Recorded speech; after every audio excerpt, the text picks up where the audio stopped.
மக்களே, welcome to நம்ம Tamil serial express exclusive and instant அப்டேட்ஸ்க்கு மறக்காம நம்ம யூடியூப் சேனலை சப்ஸ்கிரைப் பண்ணிக்கோங்க. ரொம்பவே பாப்புலரான ஒரு ஆக்ட்ரஸ் தான் ரம்யா பாண்டியன். இவங்களுக்கு ரிஷிகேஷ்ல வச்சு அவங்களுடைய லவர் லோவல் தவான் கூட மேரேஜ் முடிஞ்சிருச்சு நவம்பர் 8 அன்னைக்கே.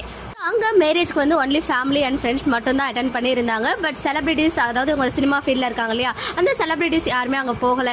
அதுக்கான வெட்டிங் ரிசப்ஷன் இன்னைக்கு சென்னையில் நடந்துட்டு இருக்கு. இதுக்கு நிறைய செலிபிரிட்டிஸ் வந்து கலந்துட்டு இருக்காங்க.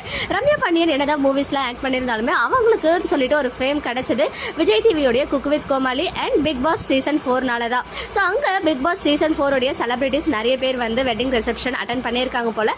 அதில் ஒரு பிக்சர் மட்டும் தான் இப்போ ஷேர் ஆச்சு. ஸோ இமீடியட்டாக நான் வந்துட்டு அதை இங்கே உங்க கூட ஷேர் பண்ணியிருக்கேன். இதில் வந்து பார்த்தீங்கன்னா ஆக்டர் ரியோராஜ் இருக்காங்க, அப்புறம் ஆக்டர் சோம்சேகர் இருக்காங்க. இவங்க இல்லாமல் நம்ம சின்ன திரைக்கு பரிச்சயமான Praveen Bennett sir, Sai Pramodhitha ma'am ரெண்டு பேருமே வந்து பேரா போயிருக்காங்க. ஈவன் ரியோராஜ் அண்ட் ஸ்ருதி அவங்க ஒய்ஃப் கூட தான் அவர் போயிருக்காரு. ரிமைனிங் பிக்சர்ஸ்லாம் 1 by 1 ஷேர் ஆனதுமே வந்துட்டு நான் அவங்க கூட ஷேர் பண்ணுறேன். ரீசெண்ட் டைமாக இவங்களுடைய பேர் கூட எடுத்துக்கிற பிக்சர்லாம் வந்து செம்மையாக வைரல் ஆகிட்டு இருக்கு சோஷியல் மீடியாவில். ஸோ சில பிக்சர்ஸ் இங்கேயுமே நான் உங்களுக்காக அட்டாச் பண்ணியிருக்கேன். ஓகே மக்களே, நெக்ஸ்ட் வீடியோவில் மீட் பண்ணுறேன். எக்ஸ்க்ளூசிவ் அப்டேட்ஸ்க்கு மறக்காம நம்ம யூடியூப் சேனலை சப்ஸ்கிரைப் பண்ணிக்கோங்க.